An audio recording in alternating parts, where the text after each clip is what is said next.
Kalian sadar nggak kenapa belakangan ini PDIP sedang mode senyap? Kalau di HP kita mode pesawat.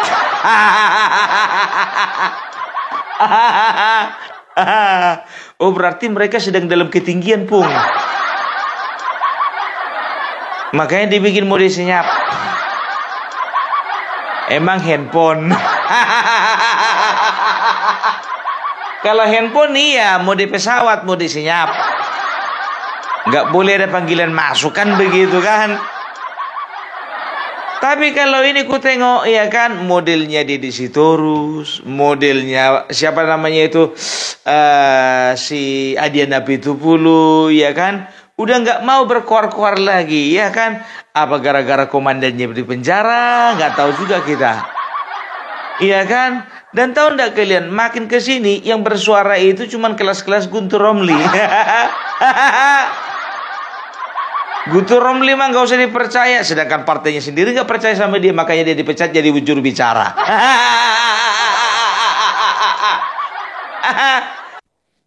Tara, Mak Treng. Halo guys, ketemu lagi dengan saya di Analisis Sengit. Di channel ini kita akan mereaksi isu-isu perpolitikan tanah air terhangat dan juga terkini ya guys. Seperti biasa, saya akan mengajak kalian menyimak video dari seorang pakar pengamat politik dunia maya terkeren abad ini. Siapa lagi kalau bukan Opung Parbelak ya. Selain ulasannya daging semua, juga sangat kocelak dan dijamin mengocok perut kalian semua. Jadi sangat cocok ditonton oleh kita semua yang penat setelah seharian bekerja. Tonton hingga habis ya guys, karena ulasan dari saya akan saya sajikan di bagian belakang video. Jadi mari kita saksikan dulu videonya hingga usai, baru kemudian kita ulas bareng-bareng videonya Opung di bagian belakang. Jangan lupa tulis pendapat kalian di kolom komentar. Nah, membahas apakah Opung kali ini, mari kita simak saja bareng-bareng videonya. Ini dia. Kalian sadar nggak kenapa belakangan ini PDIP sedang mode senyap? Kalau di HP kita mode pesawat.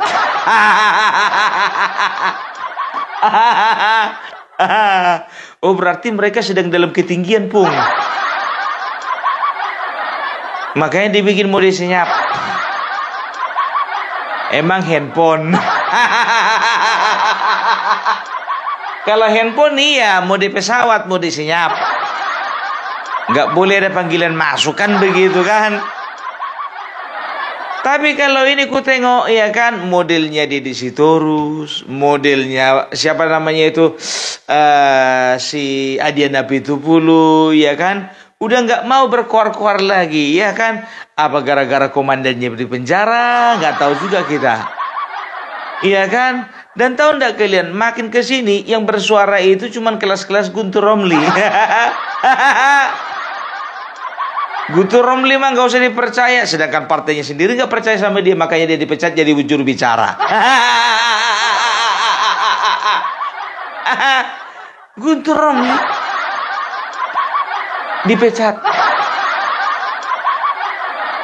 Udah nggak ada lagi embel-embel juru bicara. Ya, jadi bisa dikatakan yang pertama alasannya itu ya, kenapa PDIP sekarang lagi mode senyap ya. Yang pertama itu mereka lagi persiapan kongres. Loh, kenapa rupanya Pung, apa masalahnya dengan kongres? Iya, takut diacak-acak.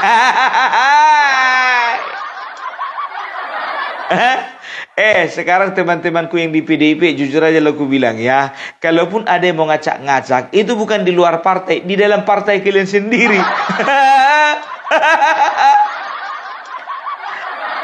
Kok bisa gitu, Bung? Bisa. Kayak nggak tahu aja, kita udah rahasia umum itu. Ya. Jadi kalau bisa dibilang, ya udah kehilangan taring ini, ya kan? Kalau siapa namanya Deddy Sitorus sama Adiana Pitupulu. Kenapa bilang komandannya di dalam penjara? Ya kan begitu kan? Jadi mau dibilang pun juga, udah gak ada gunanya, udah di penjara. Paling yang muncul ke permukaan cuma si Roni Talapesi. Kan begitu kan? Nah, ya. Ini kalau opung nilai, kalau ku nilai yang pertama itu mereka mau disenyap karena mereka sedang persiapan kongres, kan begitu ya. Nah, sekarang di dalam sendiri kita udah tahu lah, udah rahasia umum lah. Kalau di PDIP itu terbagi-bagi faksinya, kan begitu. Ku bilang sama kalian, kenapa PDIP belum pecah? Karena Megawati masih menjadi ketua umum. Jadi, jangan percaya kalian dengan Megawati ketika dia katakan bahwasanya yang menjadi ketua, yang mendorong untuk menjadi ketua umum itu adalah keinginan rakyat. Bukan, karena tahu ketika dia tidak lagi menjadi ketua umum, maka di situ adalah awal dari kehancuran PDIP. Dibilanglah rakyat masih kepingin Megawati jadi ketua umum. Rakyat yang mana? Gak usah lah Bu, minjam-minjam kata rakyat lagi. Iya, karena sebagian besar ini udah gak terwakili lagi sama kalian. Gak malu Ibu minjam-minjam kata rakyat. Waktu 10 tahun kemarin senang-senang, lupa sama rakyat. Tiba kalian lagi kesusahan sekarang, ingat sama rakyat. Teriak-teriak atas nama rakyat. Jerit-jerit minta tolong sama rakyat. Tapi maaf, rakyat gak mau mendengar jeritan kalian. Tolong, rakyat tolong. Yang ada ninggalkan kalian rakyat kalian itu. Ya, jadi itu aja intinya. Karena di dalam itu sebetulnya juga lagi chaos. Chaos ya, bukan chaos. Kalau chaos itu untuk makan bakso itu. Saus pun. Ya, makanya sekarang biar tahu kalian, sekarang itu PDIP ya sedang melewati masa-masa kritis. Masa kritis gimana maksudmu? Jadi begini ya, waktu Hasto belum di penjara, masih di luar penjara ya, kita itu bisa melihat bahwasanya Hasto itu adalah representasi daripada PDIP.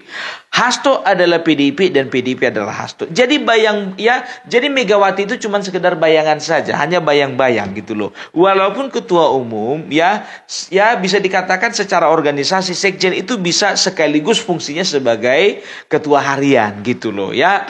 Jadi makanya sebetulnya ya yang membuat PDIP makin runyam itu bukan Megawati, bukan Hasto ya. Hasto adalah congor yang paling berbahaya ya, yang menjadi racun sehingga PDIP merusak tatanan organisasi baik dari dalam maupun juga ya di luar daripada kepengurusan. Kau penilaianmu dari mana itu, Bung? Tanya Sudarsono. Tanya sama Bapak Sudarsono. Aku udah bilang sama kalian ya. Aku ndak ada hubungannya sama barisan Sudarsono Jokowi lover. Tapi ya kami sama-sama berjuang ya. Bapak Sudarsono Jokowi lover dan juga kami konten kreator sama-sama berjuang melawan hoax, sama-sama berjuang mendukung pemerintahan yang sah dan juga sama-sama berjuang membela Bapak Jokowi daripada pembenci bodoh. Kemarin dia di situ terus dilapor polisi. Aha, berarti dia di situ terus diam karena Bapak Sudarsono sudah melaporkannya ke polisi.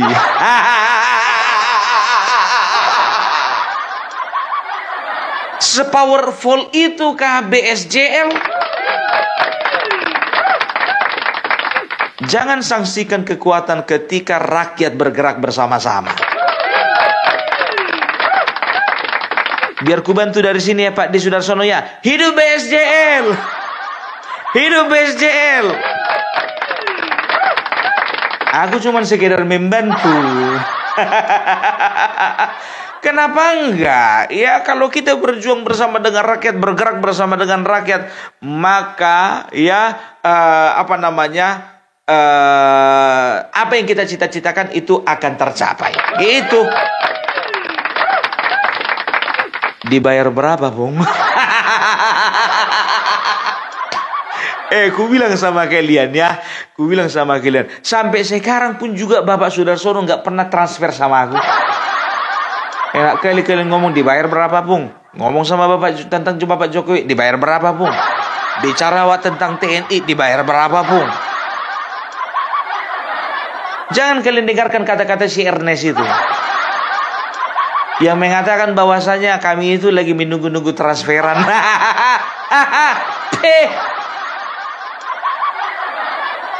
Buka matamu itu lebar-lebar, Ernest, buka.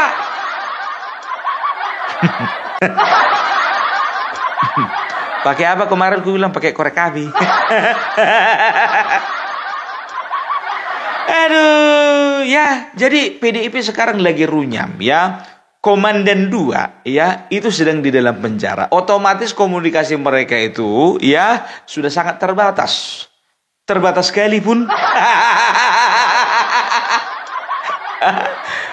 Kalau sempat memang misalnya si Hasto bisa megang HP di penjara, ku pertanyakan itu keamanan dan juga keketatan di dalam penjara tersebut. Gak bakalan bisa pun yang penjara, soalnya KPK itu. Titipan KPK itu. Yang jaga pun juga itu pun adalah orang-orang yang istilahnya memang betul-betul kompeten itu pun. Ya mudah-mudahan lah. Tahu sama tahu lah kita. Maksudmu gimana, Bung? Ya tahu sama tahu lah. Ya, jangan sempat Gayus Tambunan terulang lagi. Di penjara rupanya lagi nonton tenis dia. Ya memang ini Opung bersuara gitu loh untuk kementerian politik dan hukum ya, politik dan keamanan ya dan juga kalau nggak salah kalau lapas kayaknya nggak di bawah itu lagi lah, kayaknya ada kementerian tersendiri ya. Jadi minta tolonglah ya untuk Hasto jangan sempat terulang lagi kejadian yang dialami oleh Gayus Tambunan. Karena kami takut nanti ada apa-apa sama Harun Masiku.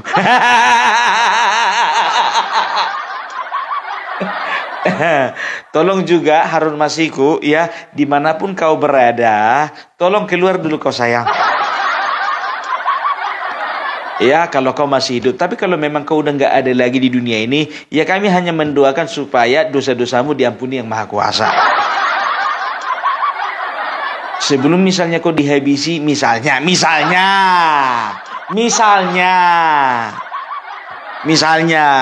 sebelum kau dihabisi masih sempat kau minta ampun sama yang kuasa. Oleh karena cita-citamu yang gak kesampaian jadi anggota DPR, rusuh satu negara kau bikin. Mudah-mudahan ya kan, nggak tahu juga ya kan. Coba ada nggak kalian yang concern dengan hidup matinya Harun Masiku? Nggak ada kan, ya paling ya mati ya hidup. Ya karena sampai sekarang pun juga ya belum ada keluarganya speak up, katanya udah diceraiin katanya.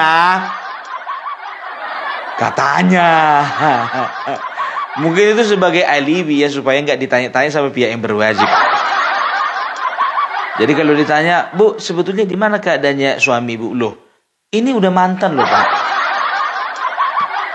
Saya nggak ada hubungan lagi sama Harun Masiku Pak. Yang betul Bu. Serius lah Bu. Mau sama saya?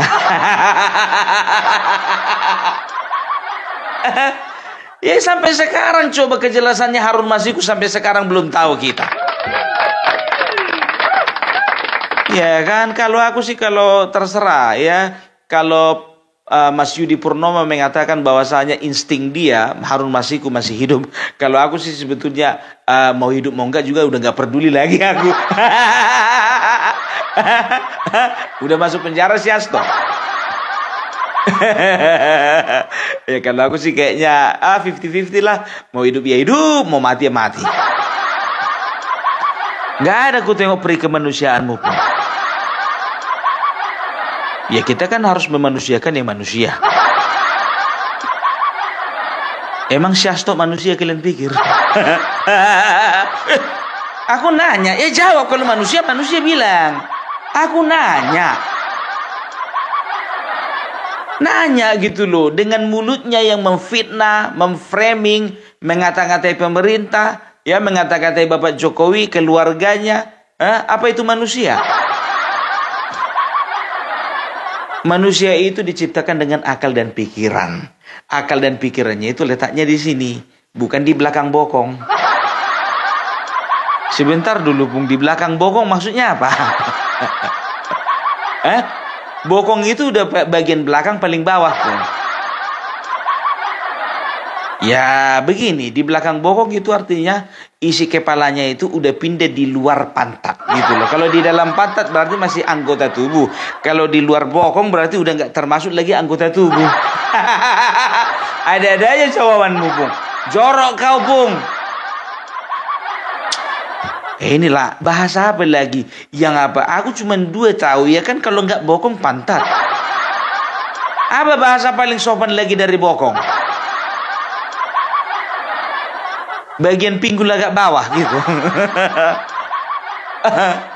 Ya, itu dia. Nah, sekarang PDIP ya, ku bilang sama kalian, ini sekarang nih lagi was-was nih. Ya, kenapa bilang? Jadi orang-orangnya Puan, kita udah tahu ya, Puan and the gang ya, dan juga satu lagi, kayak mana lah aku menyebutkannya ya, Prananda and the gang. Ya kan, Hasto ini kan terafiliasi dengan Prananda. Katanya ini katanya loh. Dan juga menurut penilaianku ya kan, Hasto itu sebetulnya orangnya Prananda ya. Dan seperti siapa namanya itu, Deddy Sitorus, setelah itu Adian Apitupulu, setelah itu ada Guntur Romli, setelah itu ada Aryo Seno ya, dan juga and the gang ya. Itu sekarang ini ya, mereka itu sedang bertanding ya dengan barisannya Puan. Kenapa? Ya, untuk memperebutkan posisi yang terpenting dari partai PDIP. Dan ku bilang sama kalian ya, PDIP ya, sekarang ini mereka tidak dipusingkan dengan memilih siapa yang akan jadi sekjen. Bukan ya, tapi mereka sedang pusing ya, sedang memikirkan siapa yang akan menjadi pengganti dari Megawati. Itu yang mereka sedang pusingkan. Mereka nggak fokus lagi ke masalah sekjen. Karena apa ya? Tidak ada sosok sekjen paling kuat di PDIP selain daripada si Hasto. Kasih tepuk tangan dulu untuk yang ini. 2 periode, Wak. Cahyokumolo, setelah itu kalau nggak salah si Pramono Anung pernah juga jadi sekjen ya, 1 periode ya. Coba ini yang paling kuat ya, biasanya kalau sudah 2 periode itu biasanya betah, terlanjur betah. Kan begitu. Nah sekarang ya, ini ya, katakanlah Prananda ini dengan Hasto ini joinan ya, tapi yang maju di depan kebanyakan itu yang jadi yang jadi strikernya itu adalah si Hasto, kan begitu. Nah si Hasto sekarang kan udah di dalam, kan begitu. Bisa jadi yang namanya yang tadi kusebutkan satu-satu, yang namanya Adian, yang namanya Deddy Sitorus, namanya Guntur Romli, dan juga ada di belakang-belakangnya. Aku nggak bisa sebutkan satu persatu. Karena apa? Ya, karena ini menyangkut gimana lah mau ku bilang, agak susah ku menyebutkannya. Pokoknya gini, aku nanti takutnya dibilang hoax gitu aja lah. Sebetulnya udah tahu aku siapa-siapa daftarnya orang di sebelah kiri, siapa-siapa aja di daftar sebelah kanan. Ya, jadi ya sosok sekjen yang kuat ini di dalam PDIP ini udah nggak ada lagi. Jadi bisa dikatakan ya, Prananda, Hasto and the gang ya, ini sedang waspada dengan apa saja langkah-langkah politik yang akan diambil oleh Puan Maharani beserta barisannya. Siapa aja rupanya barisannya Puan Maharani, Pung? Yang terkenal aja lah aku bilang ya. Ya udah pasti Bambang Pacul. Setelah itu Mas Utut. Setelah itu ada lagi siapa ya? Aduh, lupa aku, orangnya agak muda itu. Agak muda karena memang yang paling muda nggak ada orangnya. Sok tahu kau Pung, sok tahu kau. Terserah kalian, mau kalian bilang aku sok tahu, mau kalian bilang aku bohong, mau bilang kalian aku banyak cakap, terserah. Ya, perhatikan kalian nanti kongres orang ini, perhatikan ya. Ada dua kemungkinan. Kalau nggak ribut, ya senyap. Karena apa? Ya, karena fokus orang ini tidak mencari sekjen lagi ya. Karena fokus orang ini siapa yang akan menggantikan Megawati ke depannya. Ya biasa itu diambil langkah politik sekarang kan efeknya nanti bisa 2, 3 sampai 5 tahun ke depan. Itu aja ya kan, karena apa? Hanya 2 pilihan untuk menjadi ketua umum. Kalau nggak Prananda ya Puan.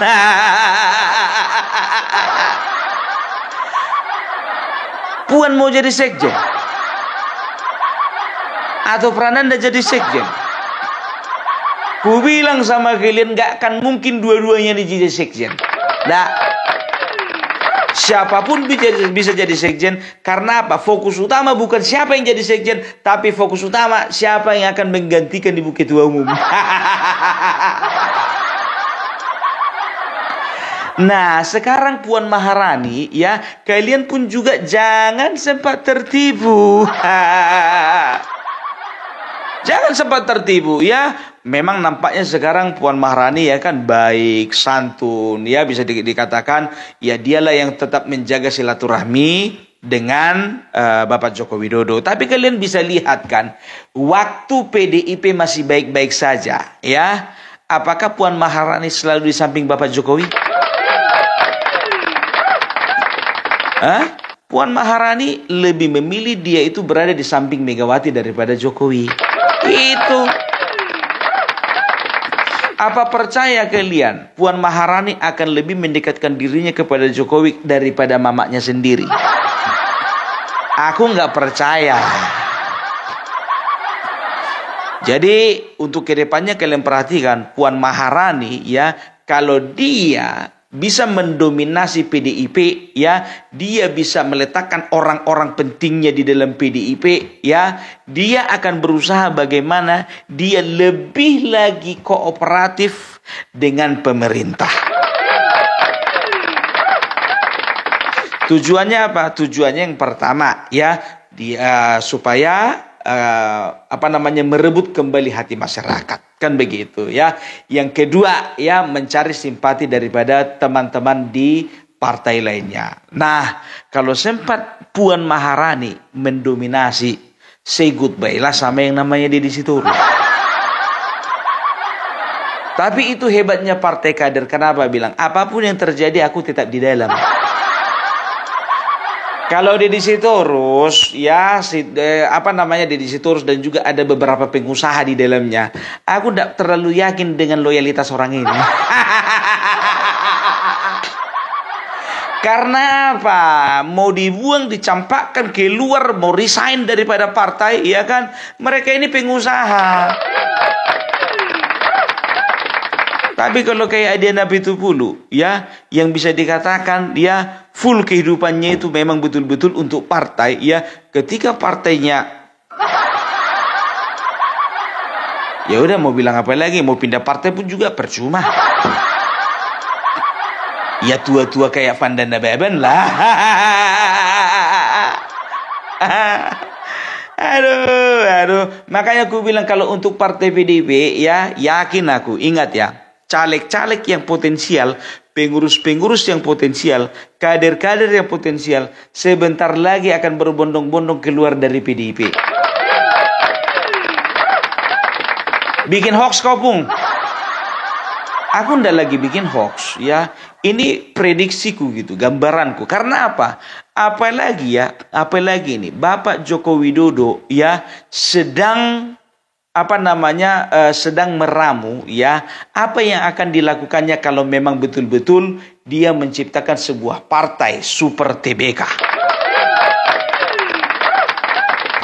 Ya, Partai Super TBK, super terbuka, bukan milik persorangan, bukan seperti Nasdem, bukan seperti Gerindra, bukan seperti Perindo, dan bukan juga seperti PDIP.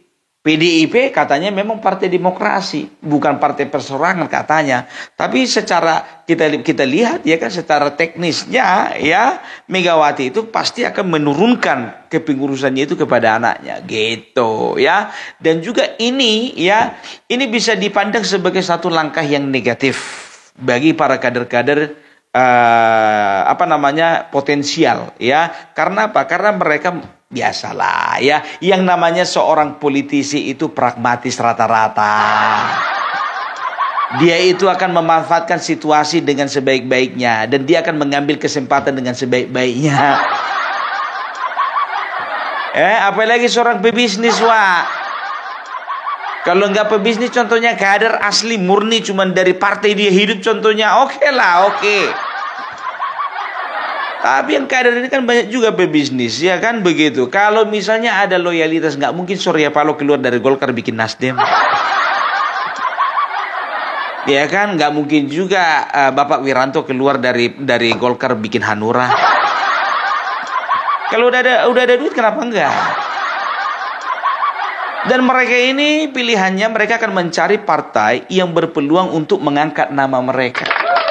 Ingat, aku bilang sama kalian ya, banyak kader PDIP yang jadi anggota legislatif dan mungkin juga ya jadi kepala daerah. Itu sebetulnya mereka itu berhutang budi dengan Bapak Joko Widodo. Dari mana jalannya? Kau jangan sembarangan ngomong, Kopung. Sekarang begini ya, banyak caleg-caleg itu yang sudah terbantu karena apa? Karena image-nya Bapak Joko Widodo ya 2014 2019 ya itu memiliki image positif ya, sehingga apa? Orang melihat bahwasanya setiap kader-kader yang ada ya, setiap kader-kader anggota legislatif dan juga mungkin calon kepala daerah ya, mereka itu menggunakan nama Joko Widodo ya untuk mempromosikan mereka. Jadi sering sekali makanya foto mereka di kanan, foto Joko Widodo di sebelah kiri. Bahkan lebih sering foto Joko Widodo nempel daripada foto ketua umum. Itu dia ya. Jadi apalagi Bapak Joko Widodo kalau sempat bikin partai, mau pindah orang itu satu-satu. Kan begitu. Nah, biar tahu kalian, ini jujur aja aku bilang ya, kalau misalnya Bapak Joko Widodo membuat sebuah partai baru, itu PDIP kolamnya kosong. Kolamnya kosong. Gitu loh, yakinlah kalian, yakin. Pung, kau ngomong dari mana, Pung? Aku banyak cerita-cerita dengan mantan-mantan PDIP akar rumput ya. Ada biar tahu kalian kemarin itu ya kan. Ini bukan hoax ini ya kan. Jadi ini sebetulnya pengalaman ini menjadi gambaran di banyak tempat kan begitu ya. Jadi pengurus ranting ya, dia katakan apa, Pung? Aku ini sebetulnya pengurus ranting, Pung. Di mana? Di Simerah. Tapi aku sekarang udah jadi Garuda. Aku bilang sama dia, kenapa harus takut-takut, Pak? Gak usah takut-takut, Pak. Berani kita sekarang, aku bilang begitu. Apa rupanya, itu kan hak konstitusi kita. Iya, Pak, cuman gak enak sama kawan-kawan. Pak, Bapak diranting. Sedangkan Bapak Sudarsono, Pak, sebagai pengurus DPC. Gak masalah tuh. Iya kan? Jadi banyak ya para pemilih dulu, pemilih PDIP. Memilih PDIP karena Bapak Jokowi. Kelihatan kan? Ya, kelihatan kan 2024 PDIP kehilangan 18 kursi. Karena apa? Banyak masyarakat kecewa karena Bapak Jokowi dibuang dari PDIP. Ya, jadi itu dia. Jadi makanya aku bilang ya, kader-kader PDIP sekarang lagi senyap. Lagi ngerjakan PR. Banyak tugas. Oke? Ya, jadi itulah gambaran dari Opung Parbelak ya. Bisa dikatakan makanya mereka itu sekarang lagi linglung ini. Apalagi mereka, ya ingat ya, Bapak Joko Widodo bikin partai itu, jangan kalian kira isapan jempol, bisa jadi itu jadi kenyataan. Dan ini akan memusingkan PDIP karena apa? Mereka sebetulnya sadar bahwasanya di dalam PDIP itu masih ada loyalis-loyalis daripada Bapak Jokowi. Mereka sadar itu. Tapi mereka katakan apa di luaran? Bagaimanapun juga PDIP tetap kokoh. Bagaimanapun juga PDIP tetap akan menang. Ada yang komentar di video Opung Parbelak apa dia bilang, kalau misalnya PDIP menang nanti mau kau apa namanya? Kalau misalnya PDIP menang kau nanti gimana lah kau nanti? Ya kalau menang buktikan aja. Kan begitu kan? Ah itu dia ya. Jadi itu dulu dari Opung Parbelak. Salam NKRI, NKRI harga mati.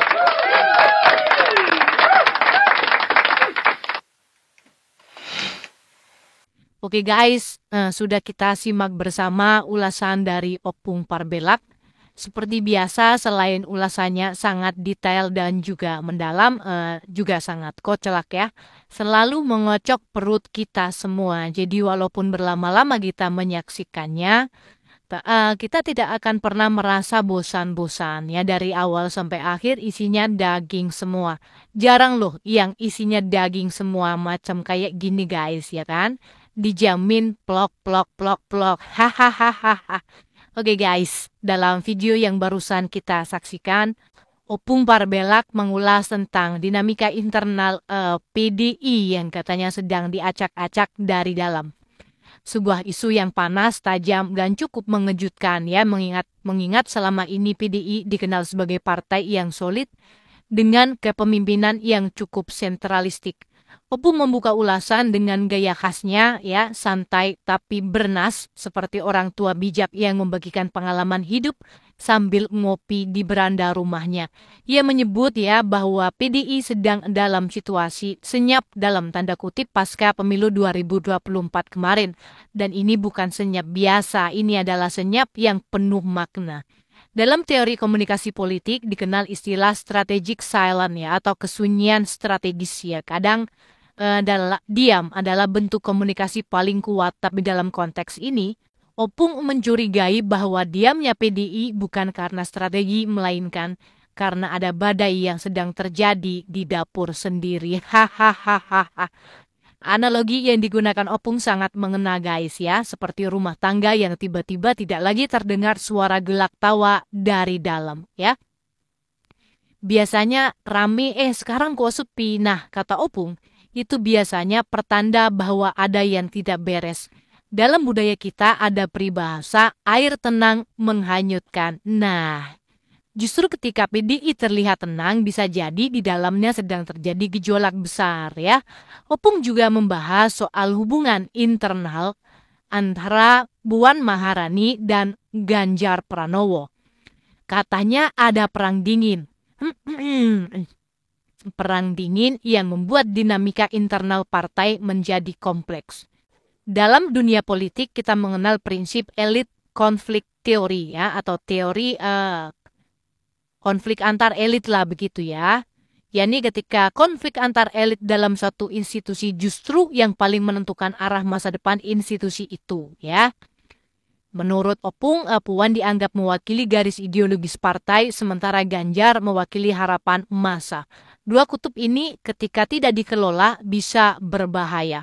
Opung juga mengulas gaya komunikasi Megawati yang cenderung tidak sering muncul ke publik gitu ya. Ini mengingatkan pada konsep charismatic leadership yang mengandalkan simbolisme, bukan keterlibatan langsung. Tapi, kata Opung, dalam kondisi sekarang keheningan Megawati justru membuat publik bertanya-tanya, ada apa sebenarnya? Yang bikin ngakak adalah ketika Opung bilang PDI itu kayak tempe mendoan, luar kelihatan empuk ya, padahal dalamnya belum matang. Hahaha. Kiasan ini walau lucu tapi punya makna yang sangat dalam ya. Banyak organisasi politik tampak kokoh dari luar, tapi sebetulnya rapuh di dalam karena tak adanya pembaruan struktural atau regenerasi kepemimpinan. Lebih lanjut ya, Opung menyentil soal potensi Kongres PDI yang katanya bisa membawa perubahan besar. Dalam tradisi partai politik modern, Kongres bukan sekadar seremonial, tetapi ajang pertarungan ideologi dan kekuasaan. Disinilah kata Opung bisa terjadi gempa yang akan menentukan masa depan partai. Ia bahkan menyebut, awas sebentar lagi Kongres. Kalau kalian dengar suara ledakan, itu bukan petasan, tapi suara pecahnya suara-suara dalam PDI. Hahaha. Benar-benar kayak gaya khas Opung yang dinaka tapi penuh makna. Menariknya, Opung juga membandingkan PDI dengan partai-partai lain. Ia menyebut partai yang terlalu kuat di satu titik akan mudah rapuh ketika terjadi gesekan di dalamnya ya, atau gesekan internal. Seperti bangunan beton tanpa celah, sekali retak maka retaknya akan menjalar ke seluruh bagian. Ini mengacu pada teori organisasional rigidity. Wah, gitulah pokoknya ya, nggak ngerti bacanya yang benar bagaimana ya. Yaitu organisasi yang tidak lentur dan adaptif cenderung kolaps saat menghadapi perubahan. Opung juga menyebut bahwa fenomena senyapnya PDI ini juga menjadi indikasi bahwa partai politik kita belum sepenuhnya dewasa secara institusional, masih banyak mengandalkan figur, bukanlah sistem. Ini sejalan dengan kritik klasik. Nah, ini sejalan gitu ya maksud saya ya dengan kritik klasik terhadap partai di Indonesia yang seringkali bertransformasi menjadi kendaraan pribadi bukan menjadi rumah gagasan para anggota. Ulasan Opung ditutup dengan harapan dan peringatan. Jika PDI tidak segera melakukan rekonsiliasi dan konsolidasi internal, maka jangan heran jika ke depan suara mereka makin menyusut. Dalam pepatah Batak, Jolodo au manghobasi ya. Asa boy marsi pature ya. Tadi Opung kayaknya ngomong kayak gitu. Hahaha. Yang berarti lebih baik aku menyentil agar kita bisa membangun bersama. Ucapan ini terasa seperti pesan tersirat Opung untuk PDI agar segera introspeksi dan bergerak. Bagaimana menurut kalian? Setuju nggak dengan apa yang disampaikan oleh Opung di bagian depan tadi? Dan sedikit ulasan dari saya di bagian belakang barusan. Silakan tulis pendapat kalian di kolom komentar. Oke guys, demikian dulu nonton bareng bersama kami dan sedikit ulasan di bagian belakangnya. Jangan lupa terus ikuti kami dengan cara klik subscribe, like, dan share. Ya, kita jumpa lagi di konten-konten berikutnya. Salam akal sehat.